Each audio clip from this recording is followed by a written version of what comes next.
roll cam, you look up here, and we're ready to go. Good afternoon. It's another great day in Washington State for many reasons, one of which is we have great news on our vaccine effort.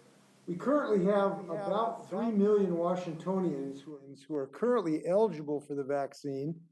And today we're going to announce we're going to have another 2 million eligible for the vaccine fairly shortly.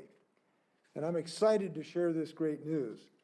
Before I do that, though, I want to acknowledge a problem that we have in our society and in our state, and that is the increasing violence against our Asian American folks, which is extremely disturbing.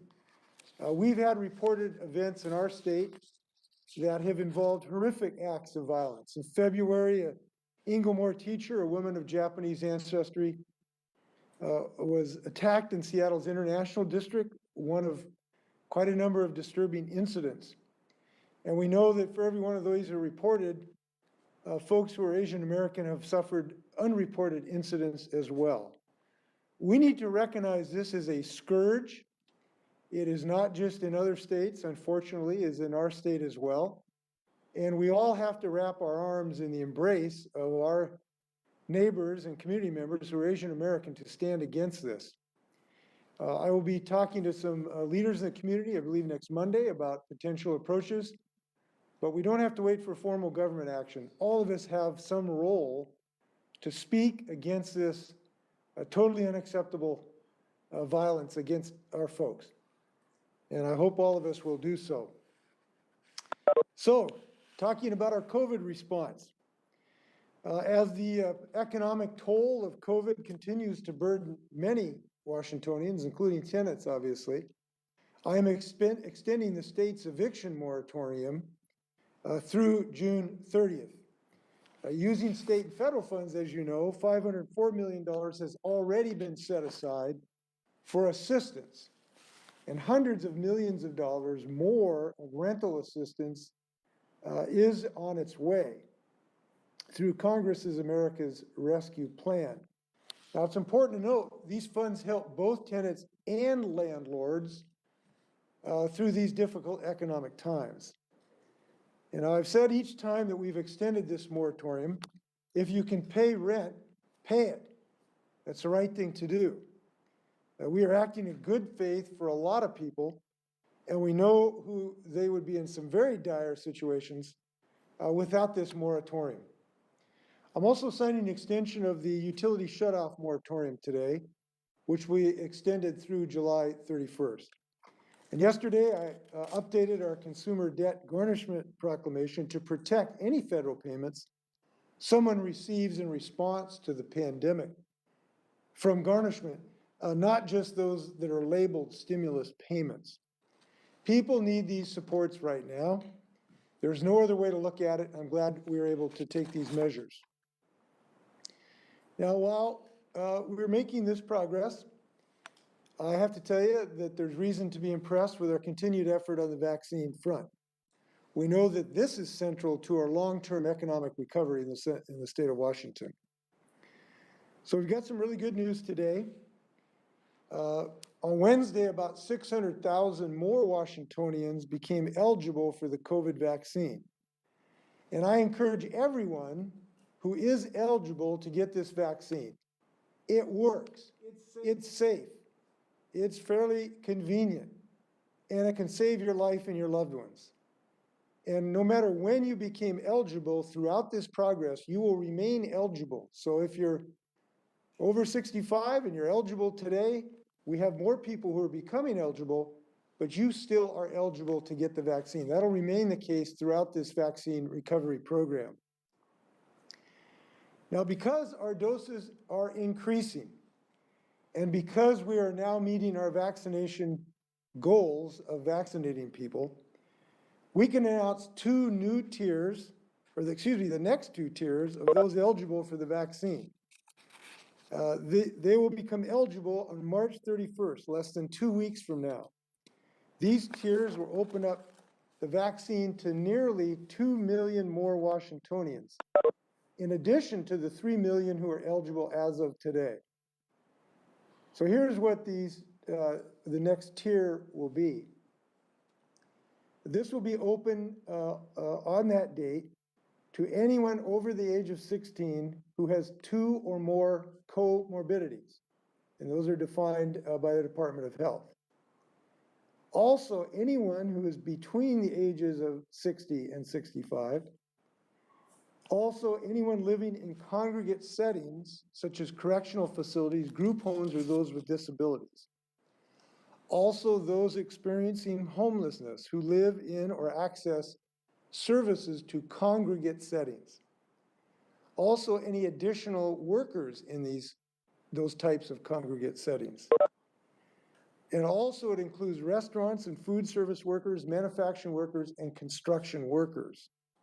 They will all be available and eligible for the vaccine beginning on March 31st. Now, reaching more of our workers who work in congregate settings is very important to our state's effort. It's very important to reduce the transmission rate of the disease, which helps everyone. And it's very important to maintain equity, which is so important in our efforts in this vaccine rollout effort. Yesterday, I visited a max vaccination site at the Toyota Center in Wenatchee. And I also went to a wellness clinic at Chelan Fruit in Chelan. And I was very pleased about how smoothly both of these operations went.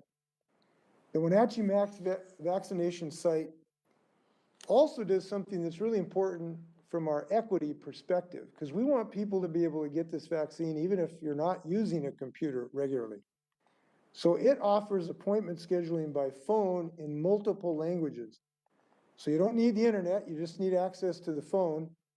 And we've got people standing by for multiple languages to help get that appointment. This is designed to improve equity, and I'm really glad this is happening. And it's not just in the Wenatchee site, other sites are doing this as well. I'm also happy about the general pace of this timeline. This timeline is much faster than we would have predicted a couple months ago. And it's thanks to the tremendous work of the Biden administration of dramatically increasing the production of these vaccines. They have done this in multiple ways, one of which is the use of the Defense Production Act. And I'm grateful to have a president who is committed enough to the health of Washingtonians to use that act, something I've been advocating for over a year. I also want to thank the Department of Health and our partners in our local regional health efforts as well. I saw local regional health officials doing tremendous work in Chelan, Douglas, Okanagan County yesterday. So I hope you will continue to go to the Department of Health website, doh.wa.gov, and click on the Phase Finder tool to determine when you are eligible, if you're eligible right now, and find a location to become vaccinated. Now, obviously, we still want more doses. We can take all the doses we can get, in effect, and we're going to continue to adopt our strategy as time goes on. But we should be very pleased right now. I want to talk about another reason we've had success in this, and that is our public-private partnerships. Our success in getting more than 2.5 million doses administered to date is thanks to the efforts of many dedicated providers and public health professionals, including the National Guard, which is so effective in Wenatchee yesterday. We continue to share a big debt of gratitude with our public-private partnership of the Vaccine Action Command and Coordination Center as well. I don't think any other state has undertaken such a scale of public-private partnership in their vaccine response. And I'm glad Washington State is again being innovative in this regard. Our partners include many, including Microsoft, Starbucks, Amazon, Expedia, Costco, Kaiser Permanente, Providence, the Bill and Melinda Gates Foundation, and so many hundreds of volunteers who've been volunteering their time. We have volunteer vaccinators who are using their days off, who are working as nurses and otherwise. We have volunteers doing logistical work. We have firefighters. It's just been an amazing effort.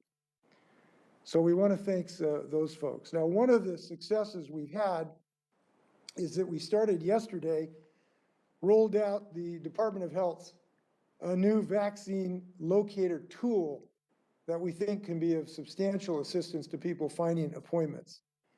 It's as easy as going to vaccinelocator.doh.wa.gov, vaccinelocator.doh.wa.gov.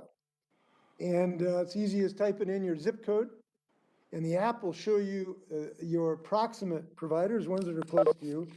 It'll also tell you how current the information is. So it'll tell you if they just got information 30 minutes ago that that particular pharmacy has vaccines. They'll let you know how fresh that information is.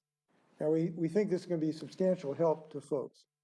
So many thanks to Microsoft, Starbucks, Expedia, Costco, Proto Ventures, and many others in helping develop this app.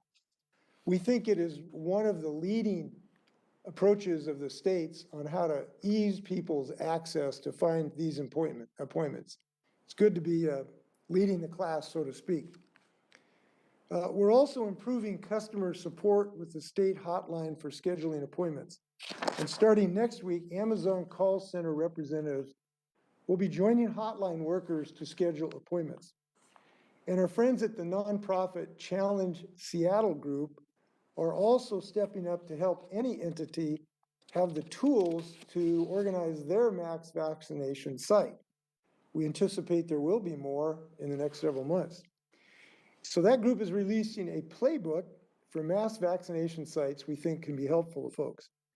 Now, this will be a free resource about how to handle logistics, operations, and communications. I've been astounded at how fast these have been set up and how efficient they are, but we want to help other people get these things stood up. I'd also like to call out the good work of UFCW 21, which has organized vaccination opportunities and outreach to its grocery workers who are now eligible. Thanks to those efforts, we are really hopeful that our frontline grocery workers will be vaccinated as soon as possible. Great that they're eligible.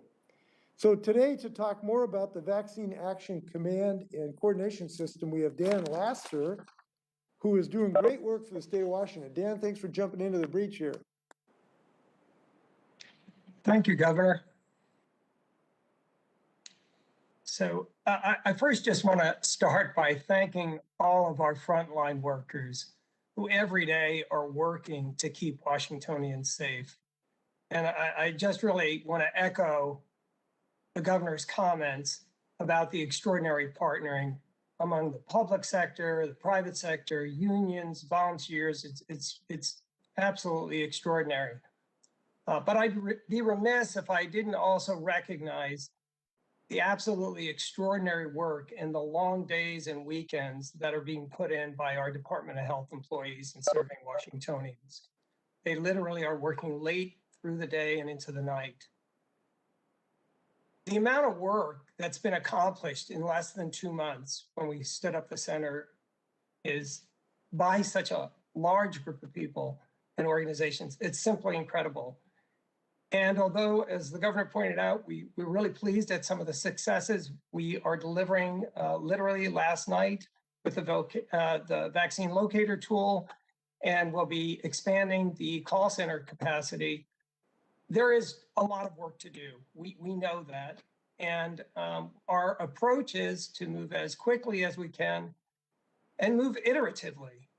So we hope that we can continue at this pace because we want to get everyone vaccinated as quickly as possible. And we welcome the public's feedback on the work we're doing, because ultimately, if we're not serving you, we're not doing our job.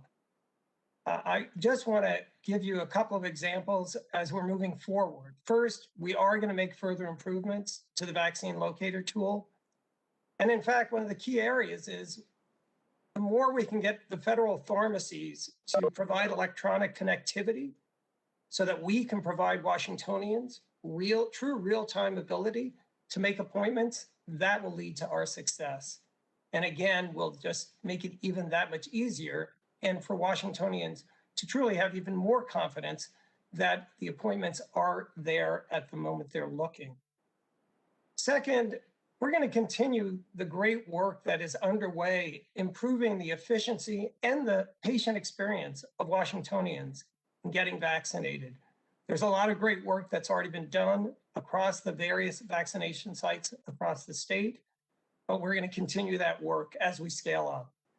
And then finally, I just want to say that we are increasing our focus on supporting the Department of Health as vaccine supply increases, which of course we are delighted to see happening.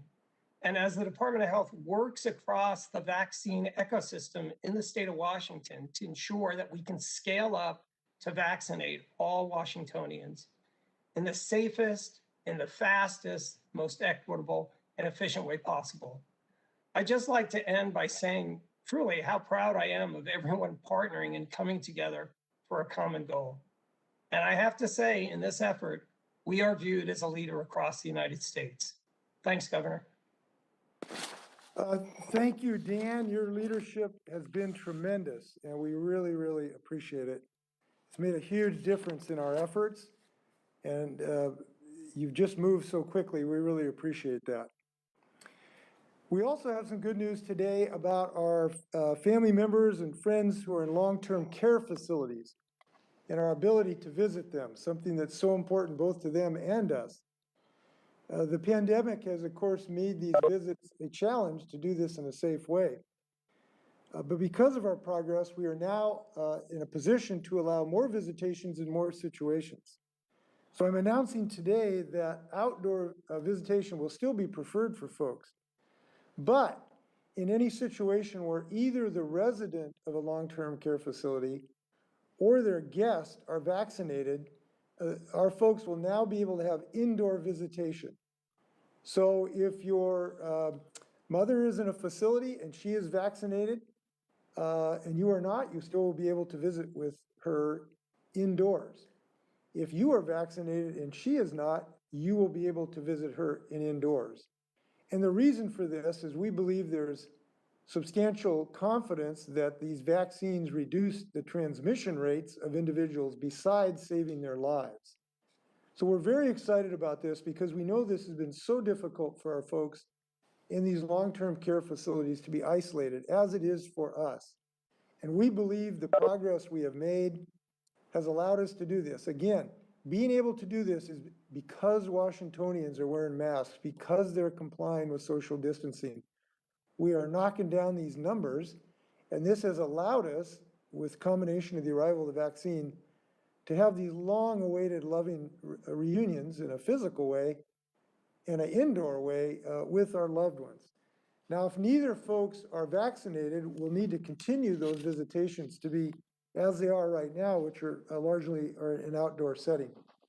There are compassionate situations where there is exceptions to this rule in extreme circumstances. Also, residents who are vaccinated will no longer have to quarantine on admission or after a higher risk community visit, unless there has been a known exposure to a confirmed COVID case. Indoor visits also would not be allowed, of course, during active outbreaks or for residents with confirmed COVID-19 or for residents who are in quarantine for COVID-19. Obviously, we also require facilities to adhere to core infection prevention principles that have been placed during the pandemic. And we know people have been working hard on those. Symptom screening for everyone entering, basic hygiene, appropriate PPE. Testing of staff and residents, of course, will need to continue. So we're really happy about making this progress. We want to thank everybody who has made this possible. Before I stand for your questions, I'm going to need to take about a 3-minute break. If you can excuse me, we shall return.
Okay, you may fire when ready, Gridley.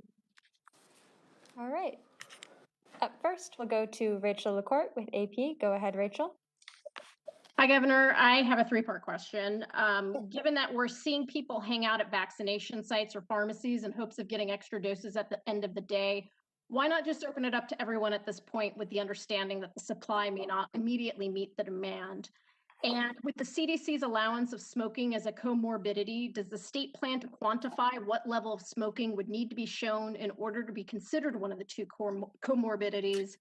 And lastly, based on this expedited timeline, do you anticipate the general population will be eligible before May 1st? Well, I'll take them in reverse order. On the eligibility, we have received a directive from the federal government that all people will be available on May 1st. So we would anticipate that will be the situation. And we're moving as fast as we can to get everybody in the priority groups vaccinated because of that. On the smoking issue, we have on the line,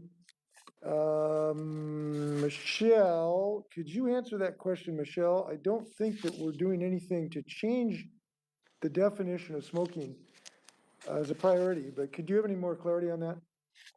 Yeah, we do not plan, Governor and Rachel, on doing any further definition of defining smoking. So we are using the CDC chronic medical condition list about people and conditions that put people at either known higher risk or maybe at higher risk. As far as the prioritization, the reason we have prioritization is to save as many lives as possible and to deal with, to help people whose jobs have necessitated them being exposed in congregate settings. And so we want to save as many lives as possible. And the reason, and the way to do that, obviously, is to vaccinate the people who are most subject to this disease. These have been folks of age and now comorbidities. We obviously did our health workers, and we're doing now our essential workers, including grocery store workers and agricultural workers and teachers and emergency folks and childcare workers. So we're trying to have a rational approach in a very difficult circumstance. And that difficult circumstance is we have 7 million Washingtonians, probably who 5.5 million of them, could be eligible due to age. And we're not getting anywhere near that on a daily basis. So I think this is the only rational approach, is to make very hard prioritization decisions based on how we can save the most Washingtonians' lives. Now, that approach has been effective so far. As you know, we have one of the lower mortality rates in the United States. And this science-based approach demonstrably has saved hundreds of thousands of people, considering all of our COVID response relative to other states. So I do think that it is well-based and factually supported to continue on this process. And I'm very pleased we're now moving through these tranches at the pace we are. Again, I want to reiterate, this is much faster than we thought we were being able to get this life-saving drug first to those who need it most. All right. Up next, we'll go to Joe O'Sullivan with the Seattle Times. Go ahead, Joe. Governor, what sort of an assessment do you have so far if 30% of the state doesn't end up ultimately getting the vaccine? What does that mean for us? Well, first off, we're not locked into that. We may exceed that. We don't know the answer to that yet. But all I can tell you is every time a Washingtonian gets the vaccine, two really great things happen. Number one, their odds of going down go down so dramatically to getting COVID. These are 95% effective to prevent hospitalization and death. So that means if Mr. Smith gets a vaccine, his life with a high degree of probability will be saved if he were otherwise going to be transmitted with the virus. But second, it helps the whole community advance towards herd immunity so we can open up fully our businesses.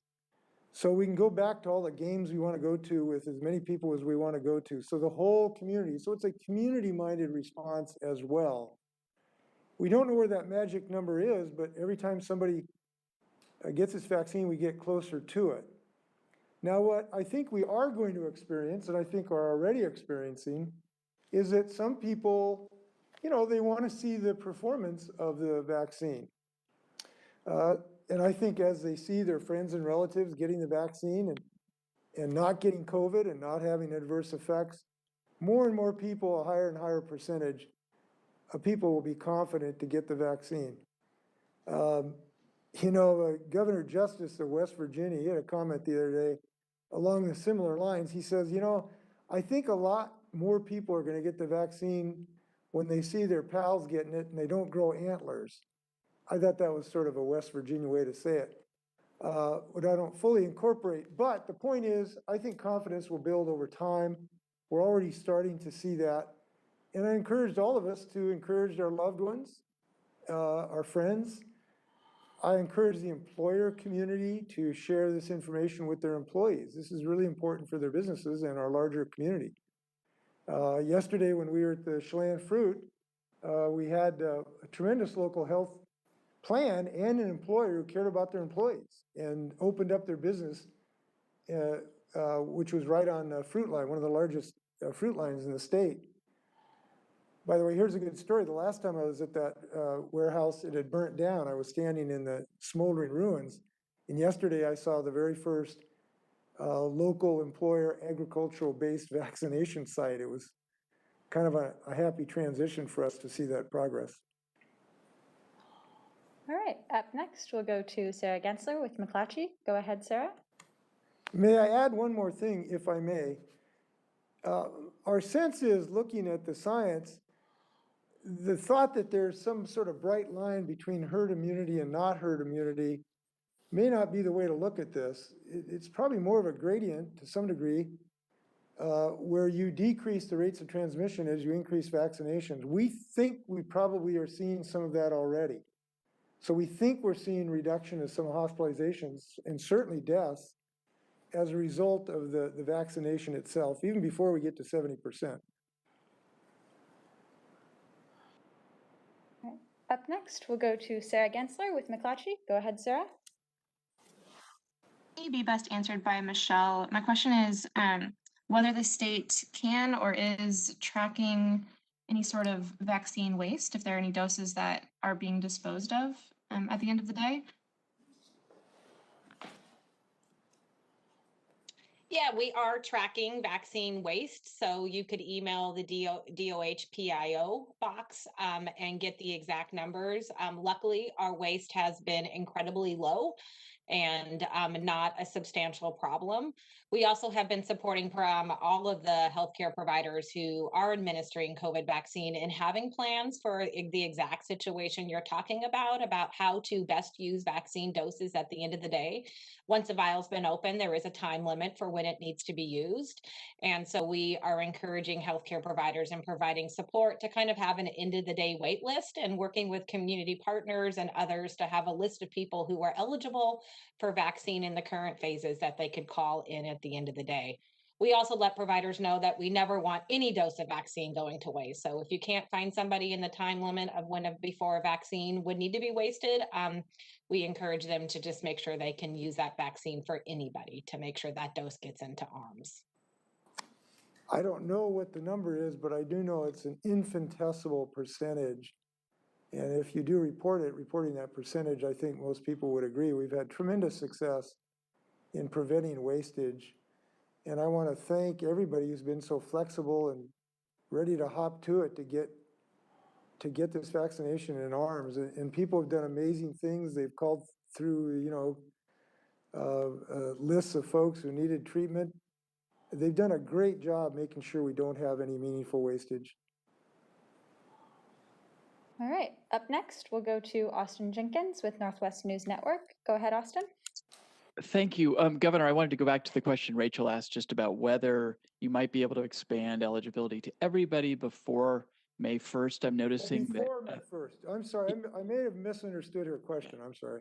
No, that's fine. I'm just noticing that, like in Ohio, the governor DeWine has said March 29th he'll be able to do that. Connecticut and Michigan have targeted April 5th. Utah, I think April 1st. So just for those waiting to find out, what's your thinking about the weeks ahead and that May 1st deadline and whether you can beat it? Well, I doubt that we would advance that eligibility, into early April. I very much doubt that because we do need to get these folks who are most at risk today, which are the folks with comorbidities and the like, including some of our essential workers, which include teachers and grocery store workers and agricultural workers. We need these people to be able to get their vaccine. Now, in answering to this question, it's kind of a trick question because governors look great when they just say everybody's eligible for the vaccine. But it's one thing to be eligible for that vaccine, and it's another to actually be able to get it. So just because a governor says, I've opened this available to everybody, it doesn't mean he or she has delivered it to people. So I'm not as impressed by that as maybe some public relations people would want to be. We want people to get vaccines, not just be eligible for them. So I think it's unlikely it would be substantially before that, but if our vaccination rate increases dramatically, it could move up from May 1st. That's a possibility. And the more people get these vaccines, the faster we'll get there to get to that level.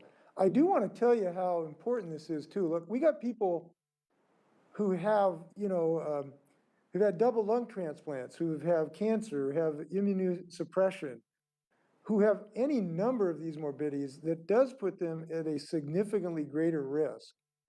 And I just have to believe that most Washingtonians believe that those people ought to be, the next in line, so to speak, to get this life-saving drug. And if you, quote, open it up to everybody, that means somebody who's had a double lung transplant doesn't get it. And this is a hard thing for people to sometimes, frankly, to understand. I've had this conversation many, many times when folks have said, gee, I'd like to have my vaccine today. And I said, well, that means you're going to have a 75-year-old who doesn't get it then if you take it. And they go, no, I don't mean that. I don't want to take it away from anybody else. I just want mine today. Well, we need to look at this with an ounce of compassion and heartfelt love for those who are most at risk. And that's what we're doing in the state of Washington. All right, up next, we'll go to Jerry Cornfield with the Everett Herald. Go ahead, Jerry. I should also Governor, add, Governor, first, just on the vaccine, and it might be for Michelle, I'm getting a little confused with the numbers. We have, about 7.4 million residents in Washington, and then a portion are not eligible because they're kids, they're too young, and 5 million are going to become eligible on March 31st. What is left? How many people after March 31st are still out there? And that's part one. And then part two, switching topics to the federal aid, I wondered if you are ready to identify some priorities, big ticket priorities of how you'd like to spend the money. In particular, I'd be interested in knowing if you want to invest big on replacing culverts, extending broadband to communities that need it during the pandemic, and plugging the red ink and the transportation budget that's been due to the loss of revenues from the pandemic. go ahead, Michelle. Yeah, the good news is, as you pointed out, we are moving through eligible Washingtonians pretty quickly. We estimate that the total population who is 16 and older in our state is about 16.2 million people. So there will be around another million people who will be eligible after after we get through the group that we're bringing in on March 31st. Yeah, I'm going to defer answering your question to some subsequent discussions, Jerry, to give you a more refined answer as what our priorities. I don't think it'd be really productive just give you general comments right now. But we will have this discussion, trust us. By the way, I want to do on that one thing that was the previous question about this issue of these tiers. There are two issues about this. One is to prioritize those whose lives are really in jeopardy. But the second is to, reduce frustration of people. If I had gone out day one and said, everybody just go fight for the vaccine, and we had 7 million people fighting for vaccine on the first day, it would have been very frustrating to people with no efficiency whatsoever. So that is an additional reason that we think these tiers make sense to save lives and have a rational distribution system. Up next, we'll go to Essex Porter with Cairo 7. Go ahead, Essex. Yes, Governor, it does seem that the pace is quickening. How will you know it will be time for a full reopening of businesses and other institutions in Washington? Essex, this is a question we've been discussing for a year now, and I always give the most accurate, comprehensive answer I can, and it remains the same. We will be looking at the incoming science involving COVID, looking intensely every single day at all of the scientific information to indicate it to us whether it's relatively safe to open up these operations. And as you know, we have very extensive science about that subject. I am briefed by the Institute for Disease Modeling every week, and I talk to our Department of Health every day. And every day I look at the reports showing all of these metrics, from the hospitalization rates to the positivity rate to the daily rate. And we look at this both on an actual and a logarithmic scale, and we evaluate the trend of the disease. We then look at all of the international science that comes in on a daily basis about the efficacy of the vaccines against death, hospitalizations, and transmission. And that information has been critical to us recently. It's one of the reasons we were able to open up visitation today, because the new science indicate these vaccines are effective against transmission. We're looking at all of that scientific information, both on what the statistics are in our state and what they are internationally and nationally. Because obviously those national and international trends affect us ultimately as well. And we make a judgment on a daily basis, what is the risk factors of any particular decision on opening or reopening?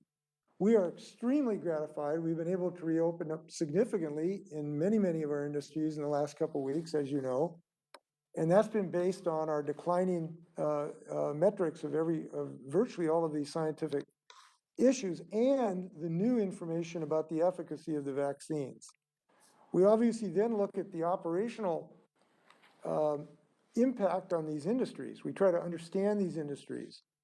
We try to understand what they really need and what would be most useful to them. And we work with them on protocols that can make them as safe as possible. We think about the ramifications on our schools, and I'm very pleased that we now have more children having an on-site option. I'm thrilled to see progress in that regard in the last few days, and we think about that impact as well. So those are all things we think about. There's no one single metric that I can give you. All of those things play a role in our judgment. But I can say that we'd like to see this progress continue, and I want to thank Washingtonians who have made this progress possible. The reason we are able to do this reopening is a combination of people wearing masks and social distancing when they can, and continuing to do so. I think this is a most important moment. I think President Biden, can't remember his exact language, but he said this is a moment of optimism and opportunity, but it is not a moment for a lack of determination and diligence. These masks still are imperative to wear when we're in public, imperative. I can't overstate that. And the reason is because these variants are apparently significantly more transmittable. And I read an article yesterday that suggested that the 17 is maybe 60% more potentially fatal. So the masks remain incredibly important in the upcoming months. And I want to thank Washingtonians who are wearing them big time. Because we are doing this, we are saving over 200,000 lives in the state of Washington in the last year. And that's a heck of a good performance level. And I want to thank Washingtonians for being heroes. All right, up next, we'll go to Hannah Scott with Cairo Radio. Go ahead, Hannah.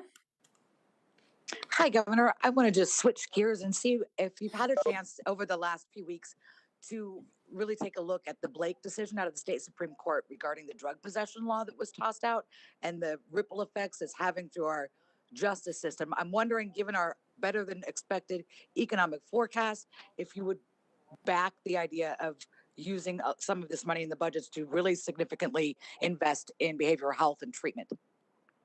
Well, definitely, we want to see increased investments in behavioral and mental health treatment. It wasn't my budget, and I'll continue to support this. We're in better financial position, obviously, than we were when I had to roll out my budget. You bet we want to see increased investments. Now, this is something when I started, a year ago in our last speech, I made an emphasis on mental health. It's one of the reasons we want to reform our mental health system to go to a more community-based system. And this has doubled the incentive for us to get that kind of job done. That includes chemical addiction assistance for people. So you bet, I hope that we will make some significant strides in this realm. Now, there are many permutations of the Blake decision which we haven't been able to fully evaluate, including all kinds of operational issues on a variety of state operations we're still studying. All right, up next, we'll go to Casey Decker with Creme News. Go ahead, Casey. In recent weeks, there's been some pretty significant pressure from the hospitality industry, the restaurant industry, to have restaurant workers become eligible for the vaccine. And so I was wondering to what extent, if any, that sort of lobbying played a role in the decision to include them in this accelerated timeline. Well, we always appreciate people making their views known, but I can't say that that hasn't had a big impact, because we were already aware of the huge desire for food service workers to get this. We understand they've been working now for over a year without a vaccine. We also understand that they do serve now indoor people who aren't wearing masks because they can't when they're eating. So we were well aware of all those things. It didn't really take a large lobbying effort to get us to be aware of that. The situation was, however, again, we have a limitation of vaccine. We've had to make some very difficult choices. Early in the process, we've decided to save lives by giving the vaccine to the people who are most in danger. And with some of the workers, we decided that the food service workers and grocery workers, to some degree, were more essential in a sense because we get our basic foodstuffs from grocery stores. This is not to diminish the importance of restaurants, but we made that decision, and I think that's a justifiable decision. Had we done them at the same time, it would have made about a 2-week difference. So I'm really glad we're moving forward on this. And I'm glad that these hardworking people, I used to be a server at Clicker, Dagger, Bickerstaff and Pets Public House, and I respect how hard these jobs are that they've been doing, and I appreciate what they've been doing. Nick, did you have something you wanted to add?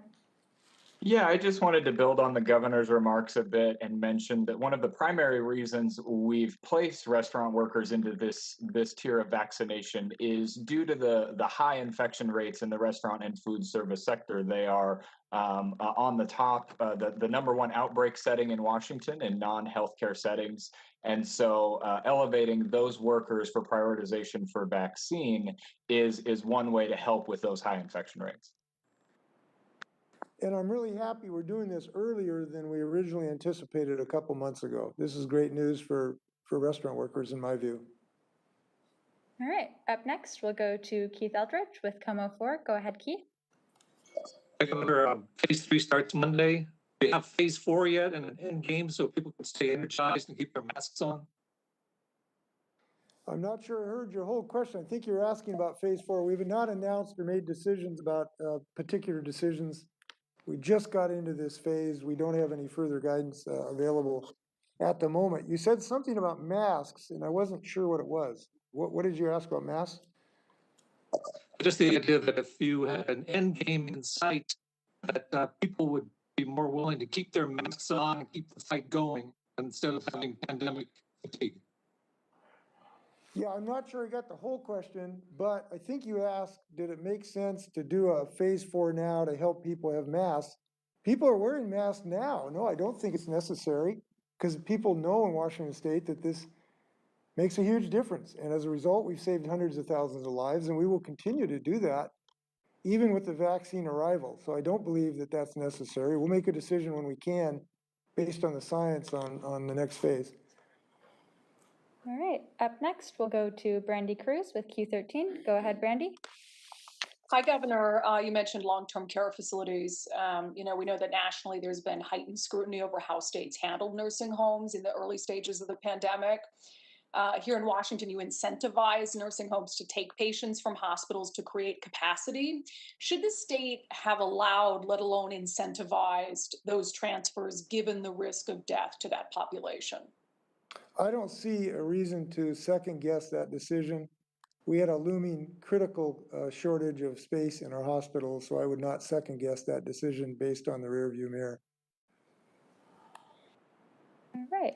Up next, we'll go to David Kremen with Crosscut. Go ahead, David. Yeah, hi, Governor.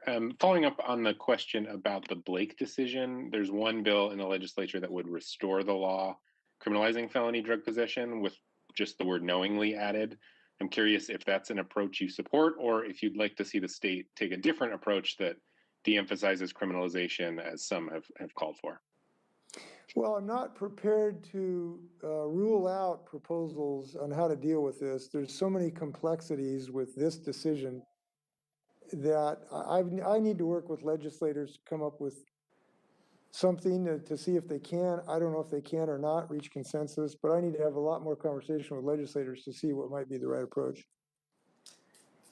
All right, and our last question will come from Mayor Kawash with KXLY. Go ahead, Mayor.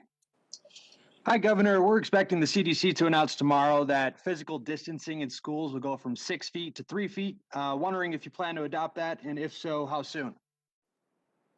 Well, I've not been shared that information, so I can't comment on it. I'll have to wait to see what they see or what they say. At the moment, we have not made a decision to change.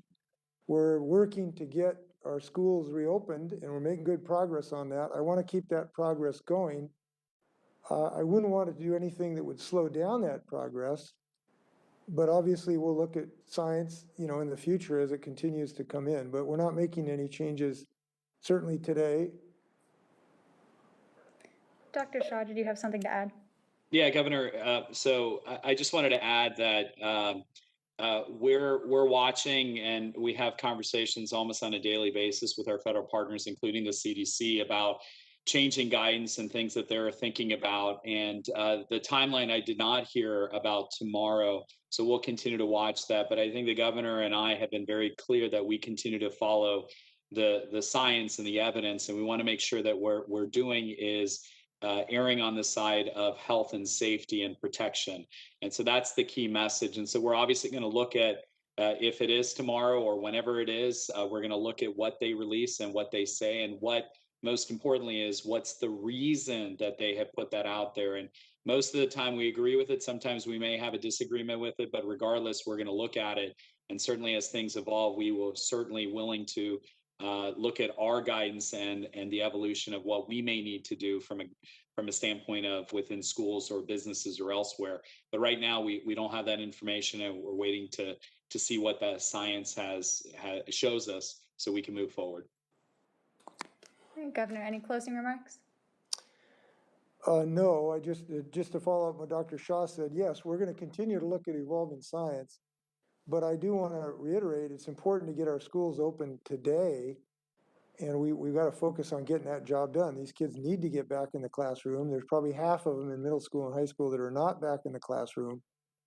They desperately need that experience, and we are intensely focused in doing what's necessary to give these children that on-site experience now. So we're going to remain focused on that. With that, again, I want to thank everyone, and please be healthy, and I hope you'll enjoy some good news today. We had quite a bit of good news, and hope people enjoy it. Take care.